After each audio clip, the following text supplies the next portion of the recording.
lo dijo en la primera hora. Muy bien, 7:08 de la mañana. Sigamos junto a Belkis y quien les habla, analizando la coyuntura de lo que está pasando en el Ecuador. Tomamos contacto ahora mismo con el ex vicepresidente de la República, Otto Sonnenholzer, que está ya listo para conversar con nosotros. Ex vicepresidente, qué gusto, bienvenido, buen día, ¿cómo le va? Hola Fabricio, hola Belkis, a los tiempos, gusto de saludarlos, a las órdenes. Un gusto saludarle a usted. Primero me gustaría un comentario suyo sobre lo que está pasando ahora mismo, sobre la coyuntura, cuando por ejemplo la semana anterior fue una semana muy sangrienta en el Ecuador, tuvimos atentados en el puerto pesquero de Artesanal de Esmeraldas, en el puerto pesquero de Pozorja, 3 guías penitenciarias asesinadas frente a la penitenciaría del Litoral.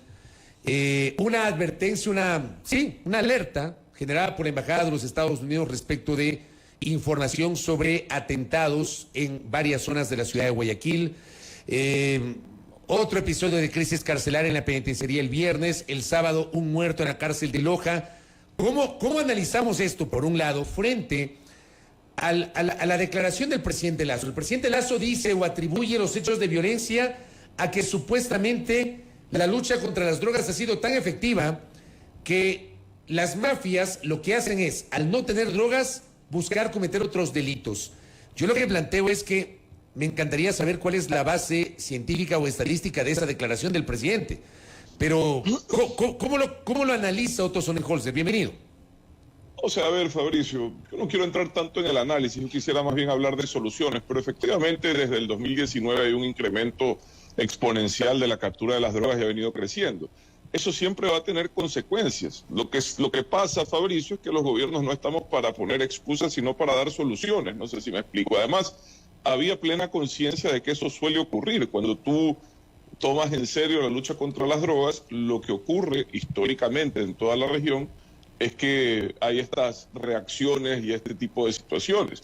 Y lo que está viviendo hoy el país no tiene precedentes en nuestra historia, Fabricio. O sea, hemos pasado, yo dejé la función pública en julio del 2020 y siempre daba seguimiento, a pesar de que no estaba dentro de mis responsabilidades, a las cifras de seguridad, porque creo que es una de las principales responsabilidades del Estado.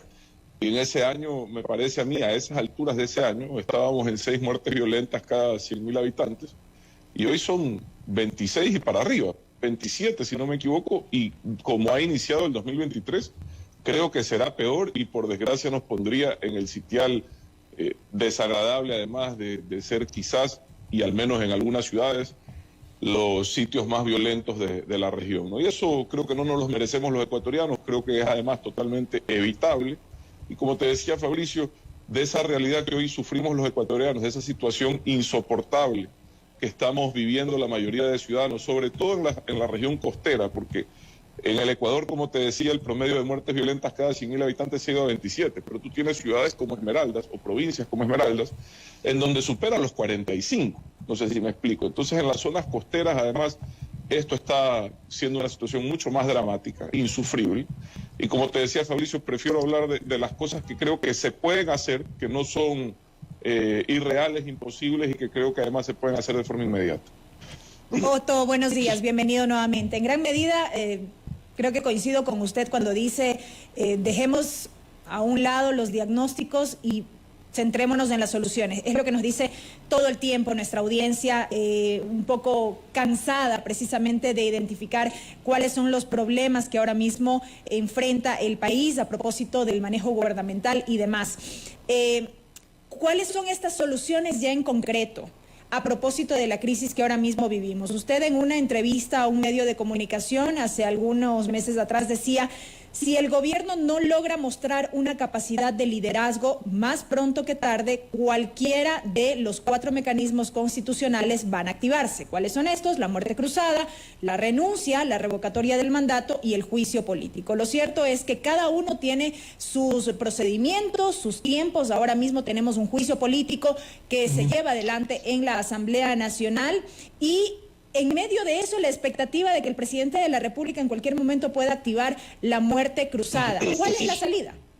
Sí, lo que le digo, como la situación es tan grave, y ratifico esas declaraciones de hace unas semanas, como la situación es tan grave, la presión que se genera sobre la clase política va a buscar una válvula de escape, y la válvula de escape más evidente es quien lidera un gobierno que no termina de dar resultados o soluciones.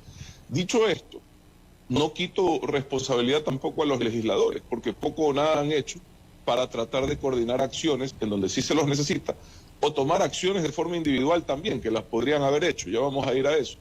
Pero la presión de la ciudadanía ante el deseo, el derecho de recibir una solución, va a desembocar en algún tipo de terminación anticipada de mandato. Por eso la única solución real es que trabajen en función de resolver este caos, porque si no van a vivir defendiéndose de las presiones políticas. Yo personalmente, sin dudar que ha habido corrupción en Flopec, ¿ya? Personalmente, y creyendo además, más allá de no ser juez yo, ni gustarme nunca opinar de temas judiciales, pero viendo lo que he visto respecto a este señor Luque, creo que claramente hay evidencia suficiente para llevar a cabo un proceso en materia de corrupción ahí y en otros sectores del gobierno. Creo que el principal error es decir que es un gobierno que no tiene casos de corrupción. La ciudadanía evidentemente tiene otro criterio, y me parece a mí que es distinto decir, creo que el presidente no está involucrado en ese caso de corrupción, o creo que el presidente no tiene razones para ser juzgado por peculado. Pero como es un juicio político, lo que necesitan son los votos, no razones, no justificaciones. Y esos votos se consiguen o no según el nivel de presión social que exista, y hoy la presión social es muy grande. Entonces, usted cuando usted habla del nivel de presión social, es inevitable tal vez recordar los 3 antecedentes de caídas de presidentes, y digo, no fueron por la vía de juicio político, pero hubo una presión social detrás de la caída de Bucarán. El Congreso decidió declararlo incapaz mental para gobernar sin fórmula de juicio político. En el caso de Maguad fue un derrocamiento y el Congreso declaró el abandono del cargo en la tarde cuando Maguad estaba derrocado. En el caso de Gutiérrez, en abril de 2005, igualmente se invocó la causal de abandono del cargo en que el presidente estaba en Carondelet, pero había una presión social. ¿Usted habla de ese tipo de presión social, Otto? Aspirando que cualquier salida que se encuentre esto, y que ojalá sea una salida que no nos lleve a una espiral de desestabilización e incertidumbre política que agrave aún más esta crisis de seguridad, espero que las soluciones que se den a esta crisis estén en el marco institucional, Fabricio, no como los 3 que has hablado con antelación. Pero como te digo, por desgracia la situación es tan preocupante y la presión es tan grande que si no hay una respuesta a la altura de estas circunstancias, cualquier mecanismo se va a activar más pronto que tarde. Eso es algo que yo no sé si el gobierno lo está midiendo. O sea, yo no sé si creen que esto es de conseguir los 6, 7 votos que le faltaban hace un par de semanas para no ser destituido, pero no va a cambiar. Si no va a cambiar nada, van a volver más pronto que tarde, como te digo, a estar en una situación de inestabilidad política nuevamente que va a dificultar su capacidad de gestión. Entonces yo me concentraría, y ahora sí permítame responderle la pregunta a Belkis, en trabajar en cosas concretas, que no sean pues decirnos a los ciudadanos que nos armemos para que enfrentemos a los delincuentes, porque aquí no es que hay que armar a los ciudadanos, sino desarmar a los delincuentes, y esa es la primera recomendación, Belkis. Hoy en día las Fuerzas Armadas, y veo mucha gente que insta a las fuerzas políticas del país a trabajar en reformas legales para que se incorporen a las Fuerzas Armadas en la lucha contra la delincuencia. Pero hoy en día, con el marco legal vigente, las Fuerzas Armadas tienen competencia para control de armas. Ese control de armas necesita dar un giro, convertirse en mucho más estratégico. Muchos sabemos por dónde están entrando las armas, principalmente por los puertos. Eso se debe controlar con urgencia en la fuente. Esto no es solo de hacer operativos y poner carros militares en las calles, sino de con inteligencia atacar la fuente de abastecimiento, porque una de las cosas que ha cambiado es el nivel de equipamiento de los delincuentes, que hoy en día en muchos casos los pone en situación de superioridad por encima de la fuerza pública. Eso respecto, 1, a las Fuerzas Armadas, y 2, en el mismo tema, uno de los grandes problemas de seguridad que tenemos está en las zonas de playa y bahía, las zonas costeras. Usted se refirió a uno de los tantos incidentes. ¿Por qué? Porque son las zonas en donde más se lleva a cabo la actividad del narcotráfico en el Ecuador. La Marina tiene la competencia en la actualidad de actuar en calidad de fuerza pública, tipo policial, en espacios acuáticos. Hay que equipar y liderar a la Marina en esa misión con objetivos más concretos para evitar eventos como el de Puerto de Esmeraldas, el de la playita del Guasmo y uno similar recientemente también en el sur de Guayaquil, no recuerdo la localidad con exactitud. Pero si la Marina tuviese la capacidad de respuesta con lanchas rápidas, entrenamiento adecuado y equipamiento propicio, podrían haber evitado o cuando menos aprendido a los responsables de esos incidentes. Usted tiene dos acciones en la misma línea, que es la de la activación de las Fuerzas Armadas, que pueden hacerse de forma inmediata. Lo segundo, no va a haber control en las calles sin control en las cárceles. Desde el 2020, si no me equivoco, justo antes de la pandemia, se había aprobado un proyecto con el BID de entre 40 y 50 millones de dólares para intervenir en el sistema penitenciario. Evidentemente, las circunstancias de la pandemia postergaron ese esfuerzo y las consecuencias en gran parte tienen que ver con que no se alcanzó a hacer. Pero perdón que le interrumpa, ese crédito, le dice, fue aprobado, no fue desembolsado. No se ejecutó, Fabricio. Pero sí hubo la plata, había la plata. Se aprobó el proyecto y había que ecutarlo. ¿Y qué pasó? Vino la pandemia y evidentemente esas cosas no se pudieron llevar a cabo. Pero ese crédito seguía vigente hasta cuando yo recuerdo, al menos hasta el cambio de gobierno. ¿Sabe qué? Lo que pasa es que la pandemia, usted nota, es cierto, la pandemia provocó un montón de cosas, pero la pandemia no es que frenó la crisis en las cárceles. De hecho, la primera emergencia fue en 2019. Febrero del 2021 fue la primera masacre carcelaria. No, pero ya tuvimos en 2019 la primera declaratoria de emergencia todavía antes de la pandemia, correcto, en el gobierno del presidente Moreno. Ahí en esa declaratoria de emergencia se consiguen los fondos del BID, se hace esa gestión para ejecutarlo, ¿ya? Y eso queda postergado, ¿ok? Ahí está la plata, que creo que no es suficiente, pero era un inicio, Fabricio, 50 millones de dólares o 40, no recuerdo la cifra exacta, ¿ya? Como no era tema de mi competencia, pero siempre trataba de informarme y de estar tratando de apoyar esas iniciativas. Entonces creo que eso debe de rescatarse y debe de hacerse una intervención inmediata. Esto no es solo de poner 20 presos más peligrosos en una cárcel que además tampoco han podido controlar, sino de intervenir, sobre todo con tecnología, para evitar la discrecionalidad de las personas a cargo de la seguridad de las cárceles, el control y la seguridad de los recintos penitenciarios del país. Sin control en las cárceles no va a haber seguridad en las calles, eso téngalo por sentado. Mucha gente habla de lo del Salvador y lo del Salvador. Bueno, lo del Salvador arrancó en las cárceles y ahí es donde tiene que arrancar en el Ecuador también. ¿Ya? 3, no se puede tener a una fuerza pública que no sienta un verdadero respaldo de la clase política, Fabricio Belkis. Si un policía, un militar, en estricto uso de su derecho al uso progresivo de la fuerza, utiliza armamento letal, tiene que sentirse respaldado. Un presidente tiene que decir con estas palabras: si usted defendió a un ciudadano utilizando su armamento, va a contar con un indulto para que no tenga que preocuparse de los procesos judiciales.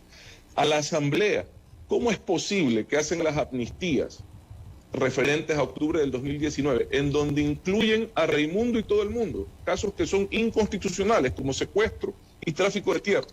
Y, oh sorpresa, no incluyen a más de 200 policías, que hoy les estamos pidiendo que salgan a protegernos, pero que nuestros asambleístas no tuvieron la capacidad de incluirlos para sentirse protegidos. Entonces son dos cosas que a mí me parece que son inmediatas, que la fuerza pública se sienta respaldada.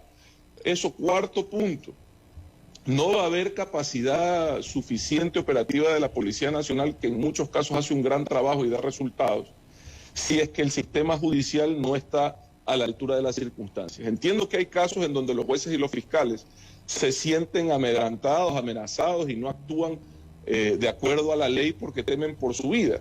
Pero eso no es justificación. Primero, tiene que existir la protección adecuada por parte del Estado para que esos jueces y fiscales puedan actuar sin el temor a perder su vida o la de su familia. Y si eso está siendo una dificultad, tenemos que buscar alternativas, ¿ya? Algunas he escuchado, como los jueces sin rostro, puede ser, no he visto a detalle eso. Alguien hablaba de jueces que despachen en el extranjero, cosas que hay que revisar para que puedan actuar con seguridad si es que no estamos en capacidad de garantizárselas, pero deberíamos de estar en capacidad de brindarles la seguridad que necesitan. Eso uno. Y dos, en esa misma línea, tiene que existir una unidad de seguimiento interinstitucional sobre los casos de los ciudadanos que representan la mayor peligrosidad, para que no ocurran esas barbaridades que estamos viendo pasando un día, de que los liberan por buena conducta a tipos que han cometido homicidios múltiples. Eso se tiene que acabar y tienen que existir sanciones ejemplares sobre las autoridades judiciales que están permitiendo que eso ocurra. Porque si no, cualquier esfuerzo va a ser en vano, créanme. Correcto. Cualquier esfuerzo va a ser en vano. Dígame. Otto, todo esto esto que usted plantea solo se puede pensar en la medida en que el gobierno dé un giro, el presidente dé un giro en su forma de gobernar y que de hecho gobierne de forma efectiva. Vamos para 2 años en esta tónica. Lo que se percibe es que el gobierno no sintoniza con la población, con sus necesidades, no escucha y se mantiene en una burbuja, así lo han señalado muchos. Y para muchos, justamente, esa burbuja es lo que le lleva al presidente a decir en una entrevista que la democracia está en riesgo porque la oposición no reconoce los logros de su gobierno. Y muchos se preguntan cuáles son esos logros. Simplemente aterrizando en el tema de la seguridad, el país entero sigue sin ver en concreto un plan de seguridad y por eso la realidad que vemos todos los días. No, a ver, y se lo decía al inicio, si no hay acciones concretas, no será el juicio político, será la revocatoria. ¿Qué hace pensar que habrá acciones concretas por parte del gobierno de aquí en más? Así no prospera el juicio político, así el presidente no decreta la muerte cruzada. No, yo no soy parte del gobierno y no puedo darles opinión. Yo como ciudadano lo que hago es darle ideas que creo que son ejecutables, que no pasan por... digamos, nada más que tener la capacidad de liderazgo y la voluntad de ejecutar estas cosas. Y la quinta, perdón, antes de que me olvide, porque esta es la más importante quizás y es la única que realmente cuesta recursos importantes, pero hay que conseguirlos, que es la fuerza pública hoy tiene un enemigo distinto y tenemos que actualizar su entrenamiento y su equipamiento para esta nueva lucha. Esto es parecido a la lucha contra el terrorismo de los años 80, en donde la fuerza pública se adaptó a esa situación y creó unidades especiales que nos permitieron superar esas circunstancias, ¿ya? Hoy creo que hay que revisar inclusive esa posibilidad de que esas unidades especiales tomen un rol más protagónico o de crear una nueva unidad especial enfocada en este tipo de delito, que es un delito ya con una capacidad de acción, insisto, mucho más compleja de combatir, sobre todo por el nivel de equipamiento que tienen. Entonces, equipamiento y entrenamiento de la fuerza pública, si eso tiene un costo y que hay que acompañarlo de una labor de inteligencia que además está muy debilitada desde hace muchos años, no de ahora, eso debo reconocerlo, está muy debilitada la inteligencia desde hace muchos años, hay que fortalecerla, hay que invertir en eso. Me van a decir, ¿de dónde sale la plata? Bueno, yo les digo, vean, grandes esfuerzos hemos hecho los ecuatorianos para que el gobierno en la actualidad celebre lo que ellos llaman el equilibrio fiscal. Esfuerzos hemos hecho los ecuatorianos, con decisiones difíciles que se tomaron sobre todo en el 2020, ¿ya? Reducción de subsidios, renegociación de deuda externa y ayudados también por un precio del barril más elevado que en los años anteriores.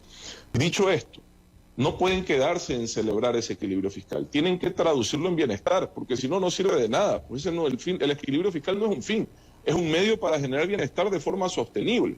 Y no me pueden decir a mí que tienen para sacrificar el ISD y celebran la eliminación del ISD como un logro. Hago un paréntesis en esto. Yo puedo haber sido crítico de ese impuesto, pero se le creó las exenciones para que no afecte la inversión, para que no afecte la producción. Tiene exenciones para la gente que estudia en el extranjero en materia académica, hay exención de impuestos, hay exención en salud. Entonces están las exenciones del caso. Con todas esas exenciones ya se recaudaron 1.200 millones de dólares. No me puede a mí decir el gobierno que tiene para sacrificar ese ingreso. Y que no tiene plata para esto. Claro, y que lo pagábamos quienes más tenemos, ¿ya? Porque esos somos los que lo pagábamos mayoritariamente una vez que se hicieron esas exenciones, y que no hay dinero para esto. No me pueden decir que tienen para sacrificar el ISD, pero que además nos meten un impuesto a la clase media que hoy no sabe de dónde sacar 1.200, 1.500 dólares, que está yendo a endeudarse. No hace lógica, no hace sentido, no sé si me explico.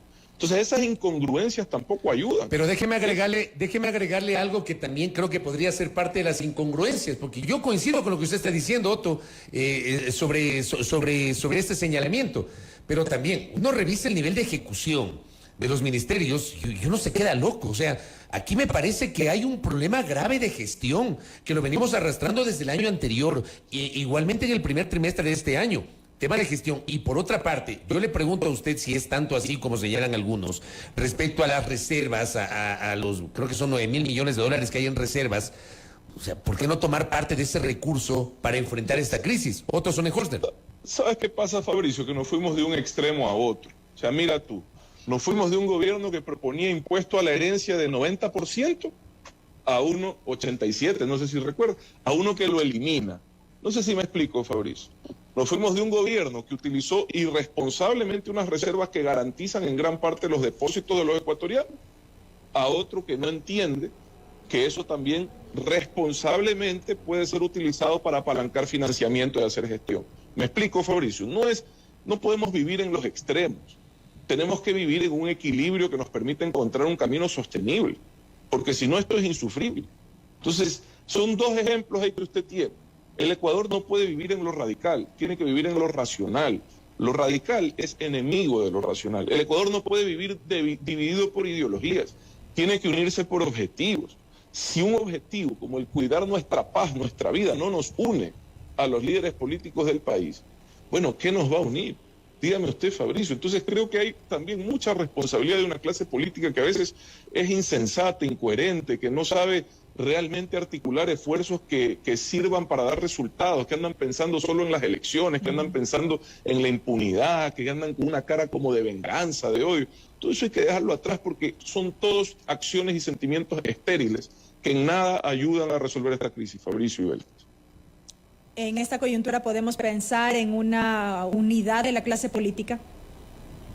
Vea, y creo yo que el ejemplo que se dio durante el COVID, con excepciones de gente que se dedicó solo a criticar y no a poner ni una mascarilla, puede servir. Se trató de liderar. Pregúntele a los alcaldes con honrosas excepciones cómo pudimos trabajar juntos para sacar al país de esa grave crisis. Entonces creo que esta es una situación similar o comparable. Es una situación que está poniendo a los ciudadanos más vulnerables contra las cuerdas. Fíjese usted, veo que sacan ayer una cadena hablando de cifras y obras, y a mí me gusta que se terminen las obras inconclusas. Yo me dediqué mucho a eso, porque ese es el peor de los mundos, dejar una obra a medias. Yo me dedicaba a terminarlas porque las obras no son de los políticos, son de los ciudadanos. Los políticos no han puesto un centavo para hacer esas obras. Los políticos, los gobernantes están en la obligación de terminarlas. Y me alegra que terminen las casas, que terminen los hospitales, me parece positivo, ¿ya? Pero sacar cifras que no las ponen en un contexto real, ¿ya? Por ejemplo, decir que se ha eliminado la pobreza, claro, pero tienes que partir de antes de la pandemia. No sé si me explico, o sea, recién estamos volviendo a niveles de normalización del país. No es que estamos saliendo del hueco, estamos volviendo a los niveles prepandemia recién, más tarde que nuestros vecinos, que ya lo hicieron en el 2021 y 2022. Entonces, por eso es que el gobierno cree que hay una especie de desinformación. Y lo que hay es una desconexión del gobierno con el sentir ciudadano. El ciudadano recién está volviendo a lo que sentía antes de la pandemia, que tampoco es que eran los mejores sentimientos del mundo, pues igual era un país lleno de problemas. Con un agravante, que esa estadística está mejorada por, ahora sí le digo sin temor, cientos de miles de ecuatorianos que se han ido. Porque si usted revisa el cuadro de remesas del 2020 y la compara con el del 2022, casi se ha duplicado. ¿Qué significa eso? Que se han ido más ecuatorianos de los que alcanzamos a contar. Pues. Aunque hay gente que trata de matizar eso hablando de la generosidad, ¿no? De nuestros migrantes que envían las remesas, no sé. O un ministro de Estado que dijo que era una tradición familiar migrar. No sé. Fabricio, yo estoy en Estados Unidos en este momento, regreso el próximo mes al Ecuador, estoy terminando mi compromiso académico acá con una importante universidad y estuve en Nueva York hace un mes. La cantidad de ecuatorianos, porque usted sabe que Nueva York es, después de Madrid, la ciudad con más ecuatorianos en el extranjero, o después de España, porque no están concentrados en Madrid, digamos que New York como ciudad y España como país. Normalmente a mí se me acercaban muchos ecuatorianos cuando iba a Nueva York que tenían años migrando, porque esa migración es inclusive de antes de la crisis de los 90.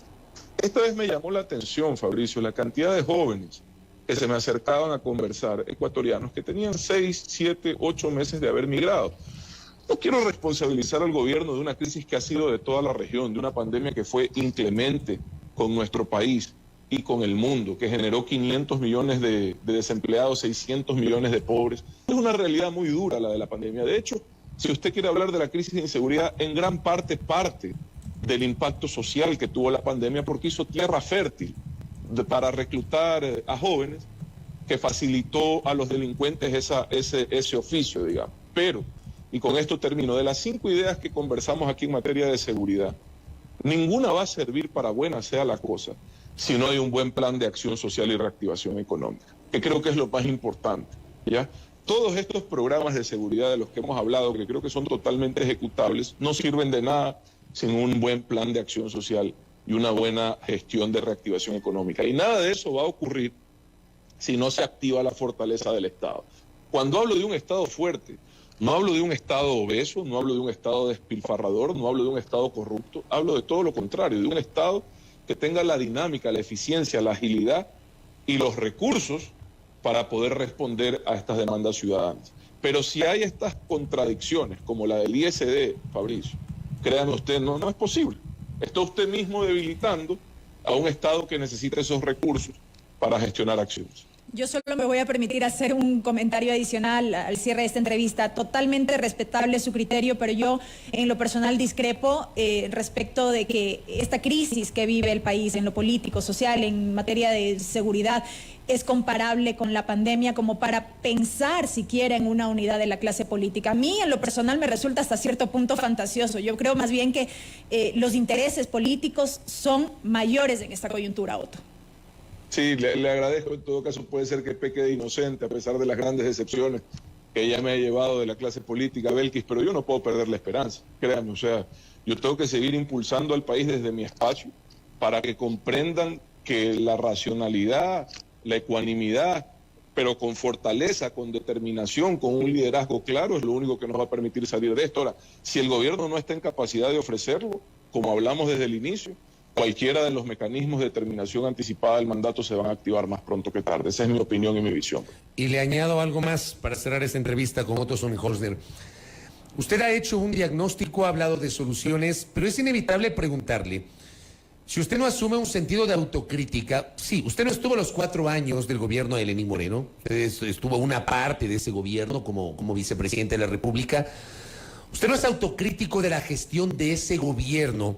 De mucho, Fabricio, siempre lo hago y públicamente, no tengo nada que ocultar, pero yo también tengo que responder y solo puedo responder por lo que a mí se me encargó y por lo que me pude responsabilizar. Ahora, dicho esto, estaba revisando cifras de nuevo. ¿Sabe cuál era el indicador de preocupación de inseguridad en diciembre del 2019? 4% de los ecuatorianos estaban preocupados de ese tema. Entonces, hoy es 42%. Hoy es la primera causa de preocupación de todos. Claro, entonces, como le digo, Fabricio, eran otras circunstancias. Si bien es cierto, el Ecuador siempre ha vivido problemas de seguridad, nunca habían llegado a estos niveles. Y claro que todos los gobiernos tienen niveles de responsabilidad. El de Moreno, el de Correa, todos tienen niveles de responsabilidad. Deben de partir por reconocerlo, porque si no, esto no tiene solución. Pero hoy, digamos, la obligación de dar una solución recae sobre las autoridades actuales. Y como le he dicho, Fabricio, con un sentido de autocrítica que siempre lo tengo y usted me conoce, siempre lo tengo, nunca lo dejo de lado, debo de decir también que me he dedicado más a proponer cosas que creo que son viables y que pueden cambiar esta situación. Y no es de un día para otro. El problema es que hay autoridades actuales, empezando por el propio presidente de la República, que responsabilizan a los 2 gobiernos anteriores de lo que está pasando ahora. Usted me entrevistó algunas veces como vicepresidente. Usted me escuchó quejarme mucho del pasado. Yo estaba siempre trabajando en proyectar soluciones para el futuro. De hecho, como le decía, gran parte de la estabilidad económica que hoy equivocadamente celebran como un fin está montada sobre decisiones muy difíciles que todo el mundo sabe que eran necesarias, pero que nadie tuvo la valentía de ejecutar, ¿verdad? Todo el mundo sabe que había que aplicarlas, pero nadie tuvo la valentía de llevar a cabo. Entonces, esas decisiones difíciles que costaron mucho al país sirven hoy para una estabilidad económica que, insisto, por desgracia se está confundiendo como un fin y no se está comprendiendo como un medio para llevar a cabo soluciones de forma sostenible. Pero sin duda, siempre hay responsabilidades, siempre se puede hacer más y creo, insisto, que prefiero ahora enfocarme en dar ideas y soluciones que, habiendo estado dentro, sé que son ejecutables, que no necesitan reformas legales y que tampoco necesitan recursos astronómicos, sino capacidad de liderazgo fuerte, no autoritario, pero fuerte, y capacidad de gestión eficiente. Otto Sonnenholzner, gracias por el tiempo y buen retorno. Dice que un mes regresa, así que muchas gracias. Gracias, mes y medio. Gracias, Fabricio. Saludos, Belkis. Gracias por la entrevista. Gracias a usted. A Otto Sonnenholzner, ex vicepresidente de la República, con su visión sobre lo que está pasando. Primera plana. Todas las noticias, todas las voces.